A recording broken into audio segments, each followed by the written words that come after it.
మండలంలో వీరారెడ్డిపల్లి గ్రామంలో మందాల రామచంద్ర అనే రైతు అప్పుల బాధ తట్టుకోలేక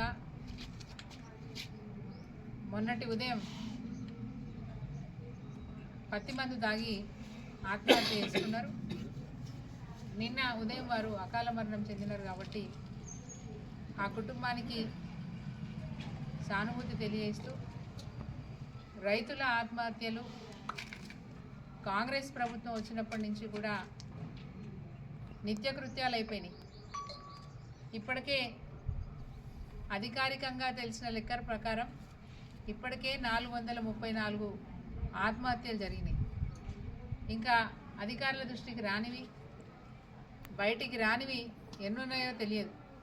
అంటే దాదాపుగా ఈ ప్రభుత్వం ఏర్పడినప్పటి నుంచి కూడా రేవంత్ రెడ్డి గారి ప్రభుత్వంలో ఇప్పటికీ మేము అనుకుంటా ఉన్నాం అధికారికంగా ఉన్న 434-35 కాక ఇంకా 1000 వరకు తాకొచ్చని కూడా మేము అనుకుంటా ఉన్నాం.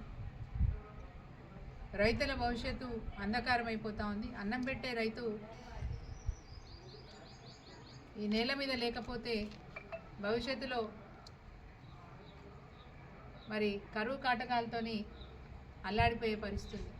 ఒకప్పుడు కేసీఆర్ గారు ముఖ్యమంత్రిగా ఉన్నప్పుడు ఈ రాష్ట్రానికి అత్యధికంగా ఆదాయ వనరులు ఒకటే, అది వ్యవసాయం. చేతి నిండా పనులు ఉంటాయి, ఊర్లలో ప్రతి ఒక్కరికి పని దొరుకుతుంది, వ్యవసాయం చేసుకుంటేనే బాగుపడతారనే ఉద్దేశంతో మరి వ్యవసాయదారులకు అనేక రాయితీలు ఇస్తూ కావాల్సిన సదుపాయాలన్నీ కూడా కల్పించి మరి వదిలిపెట్టిపోయిన భూమిని మళ్ళీ వచ్చి సాగు చేసుకునేంత ప్రోత్సాహకాలు కూడా అందించినారు.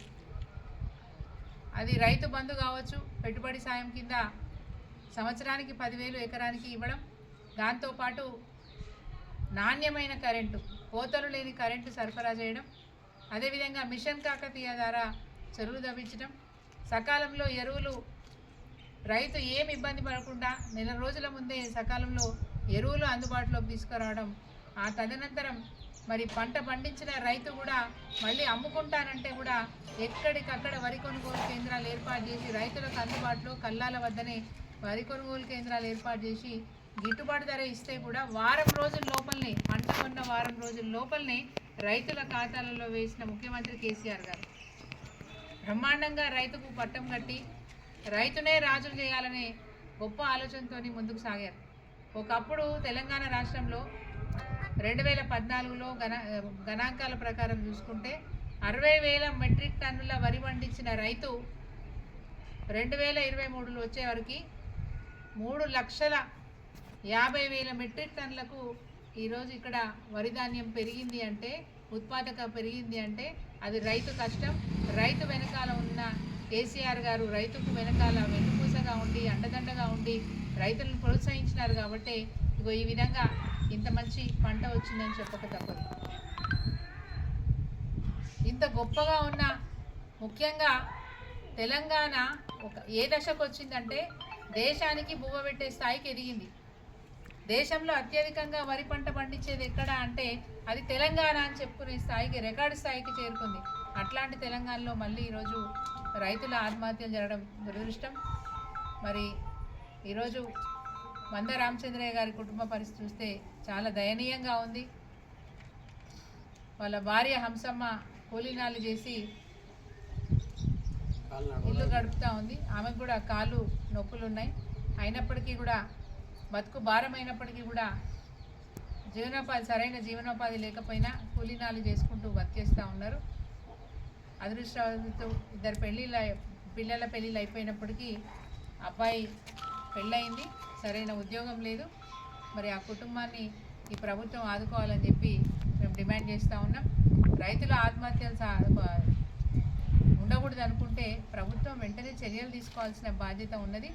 వెంటనే ఎక్కడికక్కడ రైతులకు ఎలాంటి అవసరాలు ఉంటే అలాంటి అవసరాలు తీర్చాలని చెప్పి మేము డిమాండ్ చేస్తూ ఉన్నాం. ఇక ముందు రైతుల ఆత్మహత్యలు జరగకుండా ఉండాలంటే కనీసం మా సలహాలన్న వినండి. ఆల్రెడీ కేసీఆర్ గారి ప్రభుత్వంలో మండలానికి ఒక వ్యవసాయ అధికారిని, 5,000 ఎకరాలకు ఒక వ్యవసాయ విస్తరణ అధికారిని నియమించి ఉన్నారు. రైతు వేదికలు కూడా నిర్మాణం అయిపోయి ఉన్నాయి. కనీసం రైతుల్ని పిలిపించి రైతు వేదికలలో సమావేశాలు ఏర్పాటు చేసి ఆ సమావేశాలలో వాళ్ళకి అవగాహన కల్పించి ధైర్యం చెప్పి మీకే కష్టం వచ్చినా ఆత్మహత్యలు చేసుకోవద్దని చెప్పి మనోనబ్బరాన్ని ఇవ్వాల్సిందిగా మేము ప్రభుత్వాన్ని డిమాండ్ చేస్తాం. కనీసం ఈ పార్ట్ పనైనా చేయండి. దీనికి బడ్జెట్ ఏం అవసరం ఉండదు, ఇంకేం బడ్జెట్ అవసరం ఉండదు. రైతులకు మనోధైర్యాన్ని ఇచ్చే ప్రయత్నమైనా ఈ ప్రభుత్వం చేయాలని కోరుకుంటున్నాం. కేసీఆర్ గారి పుణ్యాన మరి రైతులు అకాల మరణం చెందిన వారి కుటుంబాలకి అన్నం పెట్టే రైతును ఆదుకోవాలని చెప్పి బీమా పథకాన్ని ప్రవేశపెట్టినారు. ఆ పుణ్యమే ఈరోజు రామచంద్రయ్య గారికి త్వరలో బీమా డబ్బులు కూడా వస్తాయి, ఆ కుటుంబానికి బీమా డబ్బులు కూడా వస్తాయి. మిగతా అప్పుల పైసలు ఏవైతే ఉన్నాయో దాదాపు 10 లక్షల వరకు అతనికి అప్పు ఉంది.